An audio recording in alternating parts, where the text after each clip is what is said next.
And now coming up next is The Horror at Camp Jelly Jam. So the story is about Wendy and her brother Elliot. They accidentally end up in this sports camp called King Jelly Jam Sports Camp. And really, they play sports. That's it. And Wendy is letting everybody walk all over her. She says, oh, well, they really want this, so I'll just let them win. So for every victory that the characters get, they get a coin or a medal or something. And Wendy comes to find out that when they reach 6 coins, they vanish. They're never to be seen in the camp again. And alright, that's kind of inciting a little bit of fear of the unknown. What's happening to these campers? But then when you find out what happens to them, it just is stupid. So King Jelly Jam is an actual person, well, not a person. He's an actual gelatinous blob, I guess, of jelly jam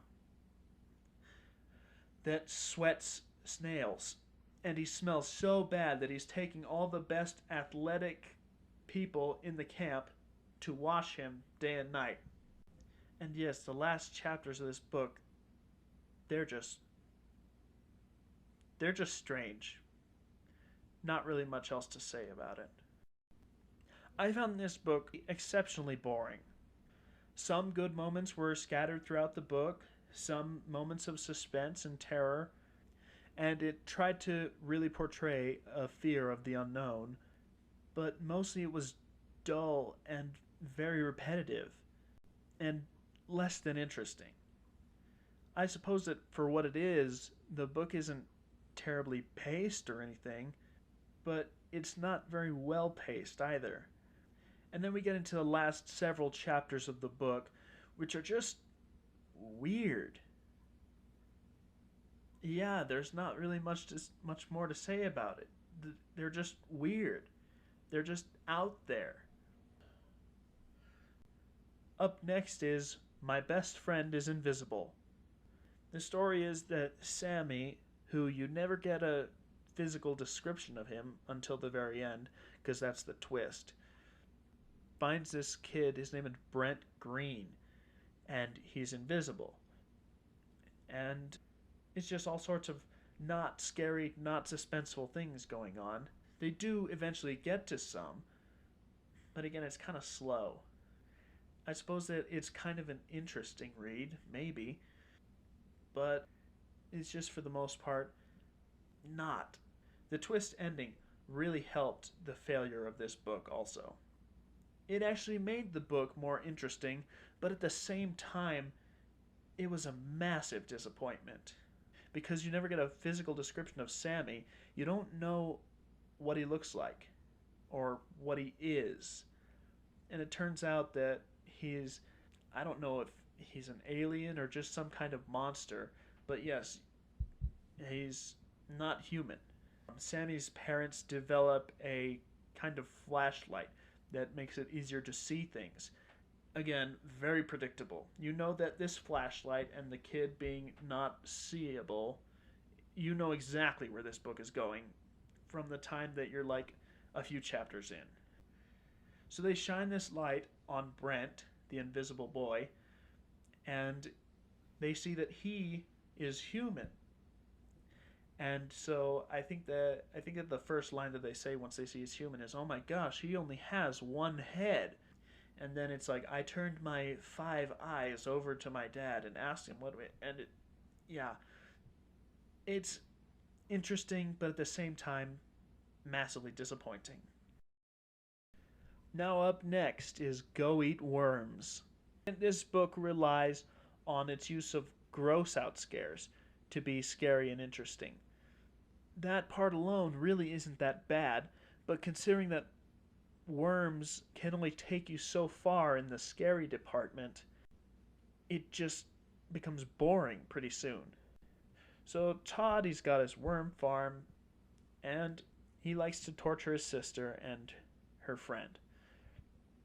So they go to this science fair, and then he puts a whole bunch of worms in his sister Regina's project, which is a giant robin.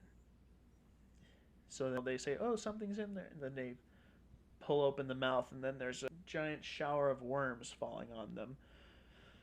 And so it had good gross out scares to it, but with worms, worms can't do very much to gross out chapter after chapter after chapter. Eventually, the worms are starting to like stare at him, and his sister Regina's like, those worms are angry with you. And he says, "Oh, they're just worms." But then he eventually comes across a worm that's huge, like a giant worm that's taking revenge on him. And that is a little bit interesting. That kind of heightened the terror a little bit, but it's gone just as fast as it came. And the manner in which they defeat the giant worm is somewhat predictable. They use Regina's Robin, the same one from the science fair, and by accident, no less. But this story overall isn't very interesting, and it isn't all that scary. With the use of worms and not really anything else, it really set itself up for failure. And then you add to the story some of the most dislikable characters ever, and often very forced scares that eventually are fake out scares again. It isn't hard to see why that book is not all that great. The climax of the story, however, it does add some interest, and it is a mite scary, but it doesn't redeem the book very much at all. Alright, up next is You Cant Scare Me. I really wish this book had gone better. It takes the entire book up until the climax to get truly interesting. Then the climax just sort of comes and goes. I do think that the climax of this book was well played, though. It actually is pretty intense when you read it, but it moves by so quickly that it's hard to let it sink in. Essentially, the story is just like the synopsis. Courtney is a show-off. She likes to make Eddie and his friends look like wimps, and so they try to get back at her. And they try to use, like, I believe they use spiders to try to drop them in her hair. They try to use all sorts of methods to scare Courtney and get her back. But then this also leads to one of the problems with the book. The way that they portray the scariness in the book is not very good. There's one thing to have a fake out scare and another to have maybe fake out scares, but to say in the book, "Oh, that's not scary." In order for something to be scary, it should be portrayed as scary. The way that the horror is portrayed in this book as not scary, it really takes away from any impact that it could have had. Chapter after chapter, the horror, the scares are made almost irrelevant because of how the characters react to it. And that leads to a pretty flat story. The mud monsters in the book are only there for a few sentences. And yes, as I said before, it is pretty intense. But I think that the mud monsters should have been the main focus of the book. Really, this book is about failed pranks. And altogether, it kind of fails. Up next, we have Chicken Chicken. This book seems a lot like a roller coaster. There are times where it's exciting, there are times where it's not. There are times where it tries to have a plot, and there are times where it seems just to not care. There are a few suspenseful moments, but most of the middle of the book just drags. So Crystal and her brother Cole accidentally trip Vanessa as she's coming out of the grocery store. They spill her groceries everywhere. And so then she looks at them and she says, "Chicken, chicken," pointing at each of them. Sure enough, they start to turn into chickens. And so there are some moments that might have some impact. Like they go to their choir practice and Cole starts clucking like a chicken during his solo. Or Crystal's lips and the description of them turning into the chicken's beak. It works. But again, then Stine tries to repeat himself over and over and just beat it to death.